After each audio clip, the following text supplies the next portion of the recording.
Our last morning, Friday morning, we just did 105 rod portage. We lived. There's deer. What a man. Yep. So we just entered Seagull Lake, and we got to cross this whole lake today.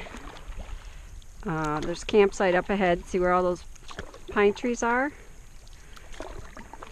And then we're going to stay to the left. But there's good fishing, so we might fish a little here before we get on our way. Look for Wally. It's been another great day. Been able to wear my shorts and Tammy shirt the whole time. It's awesome.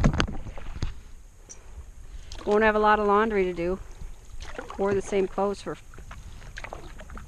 Monday, Tuesday, Wednesday, Thursday, and now Friday, 5 days. So it's beautiful out here, isn't it?